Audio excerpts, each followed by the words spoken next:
तो हमने स्टार्ट किया था केमिस्ट्री का चैप्टर 3, जिसका हमने इंट्रोडक्शन पार्ट और साथ ही साथ first 4 attempts to classify elements complete कर लिया था, जिनमें था Dobereiner's triad, Newlands law of octaves, Lothar Meyer graph, Mendeleev's periodic table.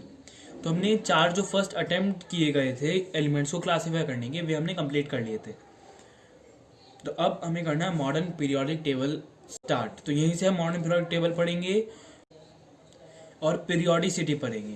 Periodicity का मतलब है कि जो अलग अलग प्रॉपर्टीज़ के ट्रेंड हैं मॉडर्न पीरियोडिक टेबल में, कि अगर हम लेफ्ट टू राइट जाएं पीरियड में या टॉप टू बॉटम जाएं ग्रुप में, तो कौन सी प्रॉपर्टी कैसे वेरी करती है।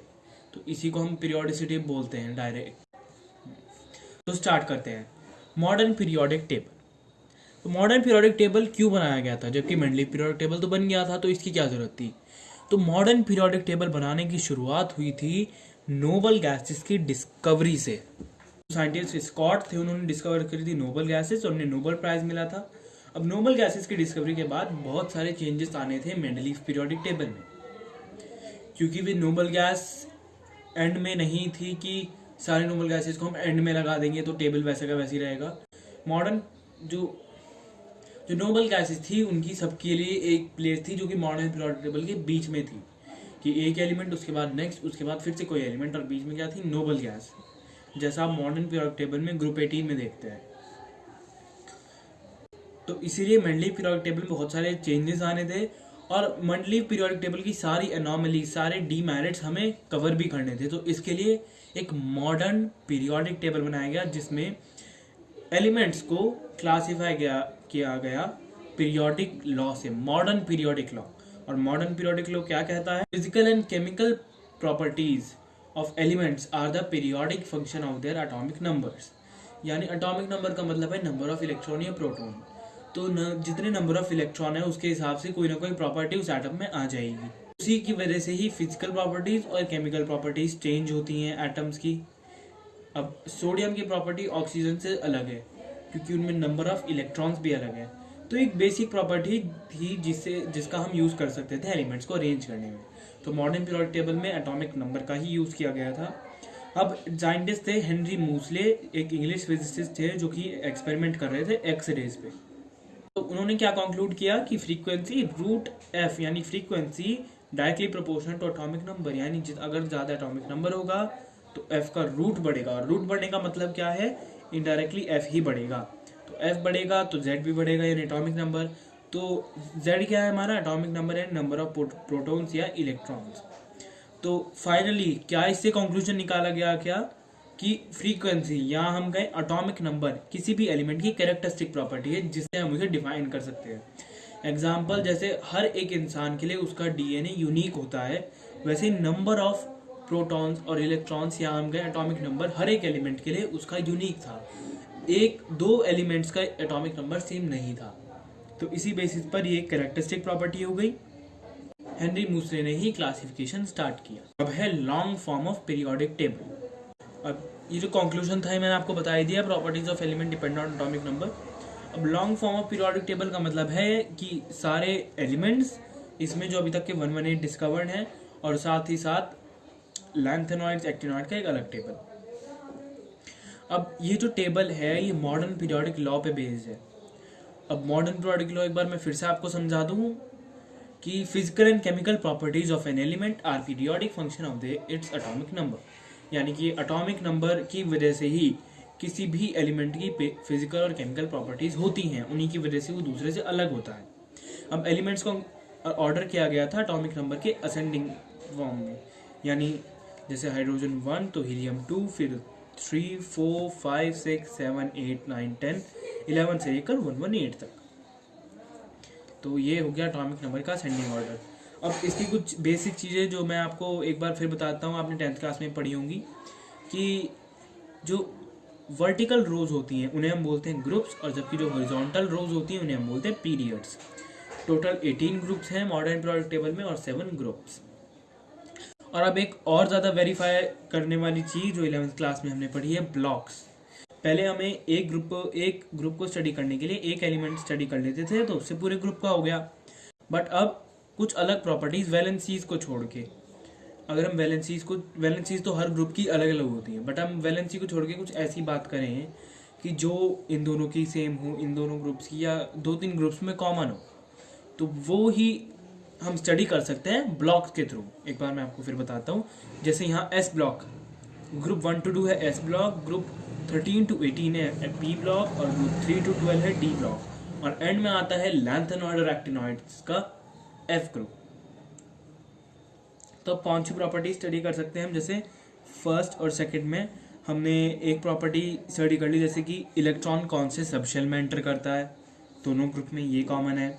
इनकी इलेक्ट्रॉनिक कॉन्फ़िगरेशन का टाइप क्या है। 4 ब्लॉक से मिलकर बनाया हमारा मॉडर्न पीरियोडिक टेबल, और जो ट्रेंड है पीरियोडिसिटी वो भी हम आगे डिस्कस करेंगे। तो अब हम पढ़ेंगे division of periodic table in S, P, D and F block, यानी 4 ब्लॉक्स में मॉडर्न पीरियोडिक टेबल का डिवीजन एस, पी, डी और एफ। तो अब हमें हर एक ब्लॉक का ब्रीफ डिस्क्रिप्शन स्टडी करना है, बट ब्रीफ का मतलब ये नहीं कि हमको ज़्यादा ही एसेज पढ़ेंगे इनके बारे में, बट इनके बारे में बेसिक चीज़ जो हमें पता होनी चाहिए वही हम यहाँ पे पता करेंगे, और बाकी इसकी प्रॉपर्टीज़ हमें आगे भी पता चलती रहेंगी, बट जितनी यहाँ पे है मैं आपको समझाता हूँ। और हम ये ब्लॉग इन नोट्स के थ्रू स्टडी नहीं करेंगे, ये नोट्स आपको वीडियो के एंड में मिल जाएंगे अगर आपको स्क्रीनशॉट लेना हो इनका, बट इन ब्लॉक्स को मैं एक्सप्लेन करूँगा एक डिफरेंट वे में। तो सबसे पहला है हमारा एस ब्लॉक।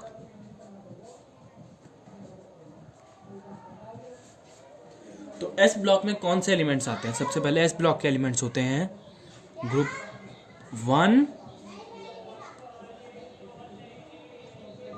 एंड 2। तो मॉडर्न पीरियोडिक टेबल के ग्रुप 1 और 2 में आते हैं एस ब्लॉक एलिमेंट्स।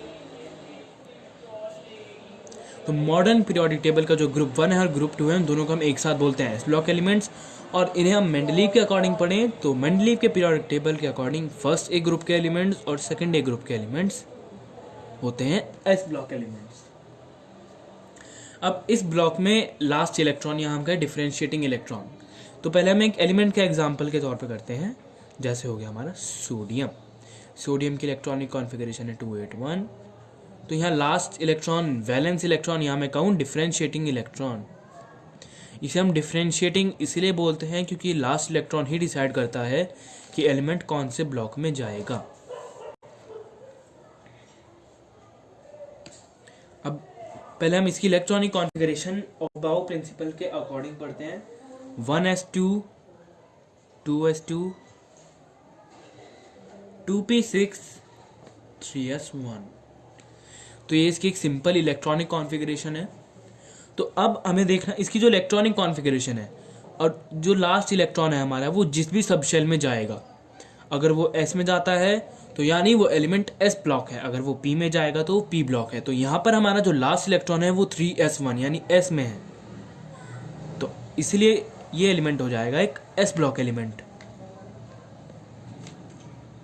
तो अगर किसी की इलेक्ट्रॉनिक कॉन्फ़िगरेशन दी गई है हमें और हमें बताना है ब्लॉक कौन सा है, तो हम देखेंगे लास्ट वाला सबशेल कौन सा है। ये बहुत ही सिंपल तरीका है, एस है तो एस, पी है तो पी। तो हमने क्या पढ़ा कि last electron enters NS subshell. अब यहाँ एनएस से हमारा क्या मतलब है? एन से मतलब है number of shell of the electron, यानी जिस शेल में वो इलेक्ट्रॉन है उसे हम कहेंगे एन। एग्जाम्पल सोडियम में हमने क्या पढ़ा? 1s2 2s2 2p6 3s2। तो ये पहला है शेल, ये दूसरे शेल का है, ये तीसरे शेल का है। तो शेल हमें पता है कि ऑर्बिट्स होते हैं, तो ये हो गया सोडियम का nucleus, first shell, second shell, third shell. तो अब यहाँ पे थर्ड नंबर है इसका, तो n की वैल्यू 3 हो जाएगी यहाँ पे। अब अगर ये सेकंड इलेक्ट्रॉन में ख़त्म हो रहा होता, अगर हम Na से पहले का एलिमेंट लें नियॉन, तो नियॉन में 2 शेल ही हैं, इसमें 2 आ जाते हैं, इसमें 8। तो उसका जो लास्ट इलेक्ट्रॉन होगा वो कौन से सबशेल में होगा? वो पी सबशेल में होगा। तो अब इसमें लास्ट इलेक्ट्रॉन कौन से शेल में आ रहा है? 281 यानी 3। तो n की वैल्यू यहाँ 3 हो गई। अब अगर जैसे नियॉन में क्या होता है 28 पे ख़त्म हो जाती है कॉन्फ़िगरेशन, तो वहाँ पे n की वैल्यू होती 2। तो यहाँ पे n सिंपल है जिस शेल में वो इलेक्ट्रॉन है, और ये हम इलेक्ट्रॉनिक कॉन्फ़िगरेशन के थ्रू बहुत इजी देख सकते हैं 1s 2s 2p 3, लास्ट वाला क्या है 3 है, तो इसकी n की वैल्यू 3 हो गई। अगर यहाँ होता 2 तो 2 2 2 और 1 होता तो 1। s का मतलब है s सब शेल। हमने पढ़ा था कि इलेक्ट्रॉन ऑर्बिट्स में रोटेट करते हैं, ऑर्बिट्स में या शेल्स में, शेल्स के सब पार्ट होता है सब शेल, और उसके बाद आते हैं ऑर्बिटल्स। तो यहाँ एस सब शेल की बात हो रही है, तो लास्ट इलेक्ट्रॉन किस में गया एस सब शेल में, इसलिए ये हो गया एस ब्लॉक एलिमेंट। और एस ब्लॉक के जो एलिमेंट्स होते हैं उनकी इलेक्ट्रॉनिक कॉन्फ़िगरेशन, जिसे हम ईसी भी कह सकते हैं, वो होती है of the type NS122। Pronounce मैं आपको बताता हूँ, NS122। तो NS n हो गया नंबर ऑफ शेल, तो इसलिए NS को n लिखेंगे, कोई सा भी शेल हो सकता है। S122 यानी S सब शेल में जाना ही जाना है, तभी वो S ब्लॉक होगा। और 1 to 2 मैक्सिमम इसमें 2 ही इलेक्ट्रॉन आ सकते हैं।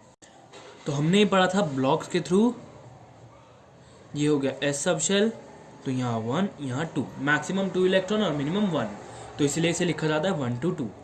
ये थोड़ी मिस्टेक हो सकती है अगर आप इसे माइनस समझे, माइनस नहीं है, 2 का साइन है, यानी 1 या 2 इलेक्ट्रॉन मैक्सिमम इसमें इतने आते हैं। अब जिस तरीके से हमने एस ब्लॉक को पढ़ा उसी तरह हम तीनों ब्लॉक को डिस्कस करेंगे, बट एक बार हमने एस का जान लिया तो बाकी ब्लॉक जानना बहुत ही ज़्यादा ईजी है। अब हम इन्हें आसानी से जल्दी जल्दी कर सकते हैं। अब हम लेने वाले हैं पी ब्लॉक एलिमेंट्स। तो पी ब्लॉक एलिमेंट्स में ग्रुप 13 से 18, और मेंडलीव के अकॉर्डिंग इनकी वैल्यू हो गई 3rd A से लेकर 0 ग्रुप तक।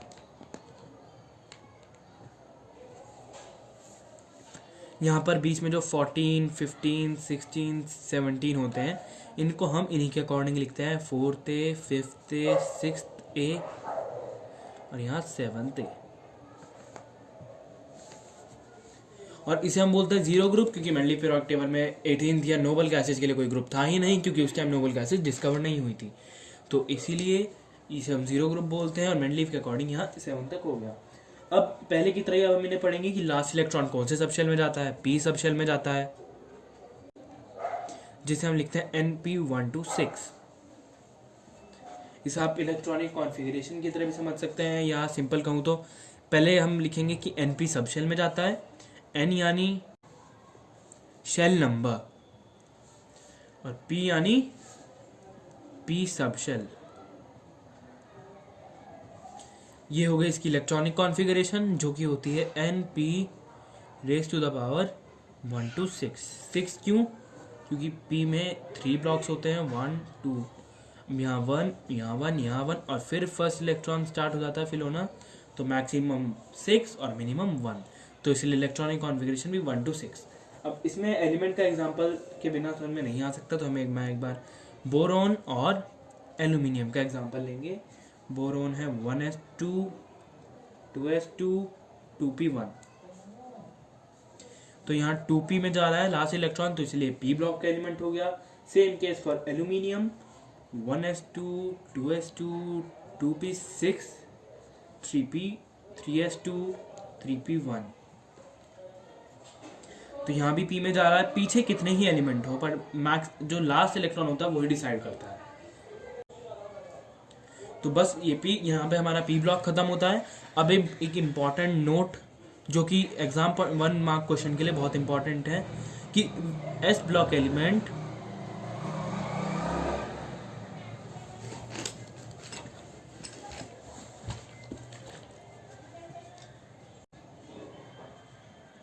and P block elements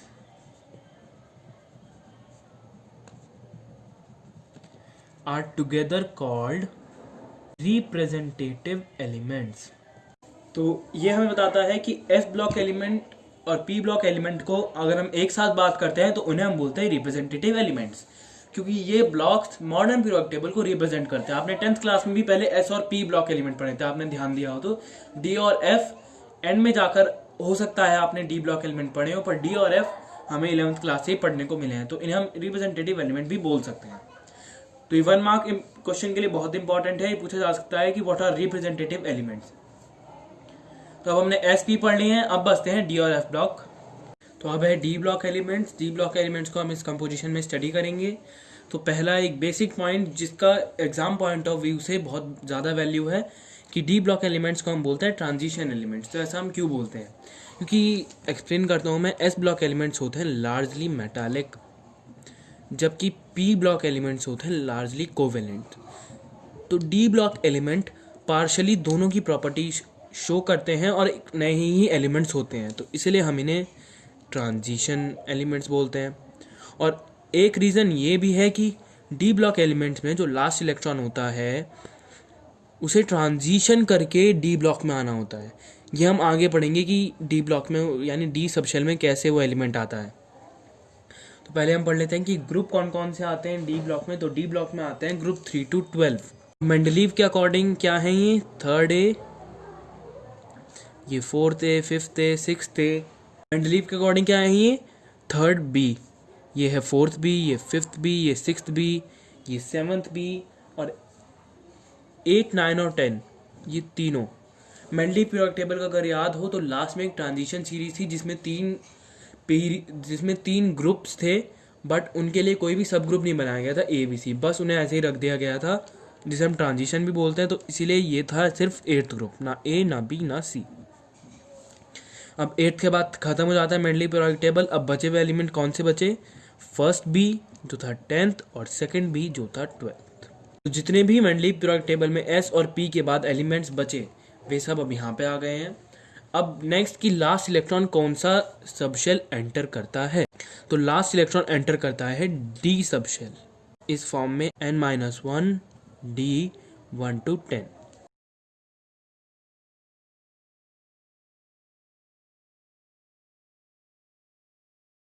तो अब इसके आगे है डी ब्लॉक एलिमेंट्स की इलेक्ट्रॉनिक कॉन्फ़िगरेशन।